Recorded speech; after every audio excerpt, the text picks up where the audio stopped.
సంక్రాంతికి సినిమాలు రిలీజ్ అవుతుంటాయి. రిలీజ్ అవుతున్నప్పుడల్లా డైరెక్టర్ ఇండైరెక్ట్ నేను కష్టపడి ఎదిగి ఇవాళ ఇండస్ట్రీలో ఈ పొజిషన్లో ఉన్నందుకు ఎప్పుడు ప్రతి సంక్రాంతికి ఏదో రకంగా కాంట్రిబ్యూషన్ చేస్తూ నా పైన స్టోన్స్ వేస్తూనే ఉంటారు. అది ఆల్మోస్ట్ మీరు అందరికీ తెలియదు కాదు, 7-8 years నుంచి నడుస్తూనే ఉంది. సో నేను చిరంజీవి గారు మాట్లాడుతూ వారు ఎంత బాగా చెప్పారు, దిల్ రాజుకు తెలుసు దేనికి ఎలా ఏం చెయ్యాలి అని, ఇది ఎక్స్పీరియన్స్ పర్సన్ అని. కానీ ఈరోజు కొందరు వెబ్సైట్లలో చిరంజీవి గారు మాట్లాడిన దాన్ని ఇంకొకలాగా టర్న్ చేసి రాశారు. అవి 2 ప్రముఖ వెబ్సైట్లే. అంటే మీరు నా పైన ఏదో రాసి మీ వెబ్సైట్ ఇంపార్టెన్స్ పెంచుకోవడానికి వేరే వాళ్ళని ఎందుకు వాడుకుంటున్నారు? మీకు ఇది అవసరమా? అంటే దిల్ రాజు ఏం రియాక్ట్ అవ్వడు, సాఫ్ట్గా వెళ్తాడు అనుకుంటున్నారా? తాత తీస్తా.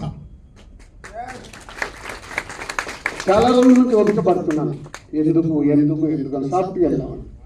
సంబంధం లేకుండా పోనీ ఆ ప్రొడ్యూసర్ వచ్చి మీ దగ్గర ఏమన్నా మాట్లాడాడా? మీకు ఇంత దమ్ముంటే ఆ ప్రొడ్యూసర్ నన్ను స్టేజ్ పై పిలిచి కూర్చోబెట్టి క్వశ్చన్స్ వేయండి. ఎందుకు ప్రతి సంక్రాంతికి నన్నే టార్గెట్ చేయాలి? ఇంతమంది నన్ను అభిమానిస్తున్నారు కదా, 95% నన్ను ఇష్టపడతారు, 5% ఇష్టపడతారా? అది ఇష్టపడరా వాళ్ళు ఇష్టం. ఒక మనిషిగా నేను అందరినీ సాటిస్ఫై చేయలేదు. సాటిస్ఫై చేస్తున్నాను కాబట్టి ఇండస్ట్రీలో నాకు ఈరోజు ఇంత మంచి పేరు. మీ అందరికీ తెలుసు, దిల్ రాజు అంటే ఒక బ్రాండ్ బిల్డ్ చేశారు. వ్యాపార పరంగా వచ్చే కొన్ని కాంట్రివర్షియల్స్ని మీరు అడ్వాంటేజ్గా తీసుకొని ప్రతి సంక్రాంతికి మీ వెబ్సైట్లు, మీ కొన్ని యూట్యూబ్ ఛానల్స్ కొన్నిటికి వాడుకుంటున్నారు. అది 100% తప్పు. మొన్న జరిగిన ఈ సంక్రాంతి రిలీజ్ల గురించి ఛాంబర్లో మీటింగ్ పెట్టి ఛాంబర్ ద్వారా డీల్ చేసి రవితేజ గారిని కన్విన్స్ చేసి ఒక సినిమాని సంక్రాంతి నుంచి జరిపాం. అది ఎంత కష్టం అది మాకు తెలుసు. తర్వాత ఉన్న 4 సినిమాలు మళ్ళీ ఎవడో రాశాడు, దిల్ రాజు గారు ఏదో తమిళ సినిమా రిలీజ్ చేస్తున్నాడని. ఎవరు చెప్పారు నీకు నేను రిలీజ్ చేస్తున్నానని? ఎవరు చెప్పాడు?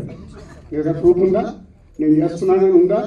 ఆ తమిళ సినిమాను కూడా రిలీజ్ పోస్ట్పోన్ చేయించింది నేను, తెలుగులో రిలీజ్ వద్దు అని. మీకు తెలియని న్యూస్లు రాసుకుంటూ ఎందుకు వాడుకుంటున్నారు?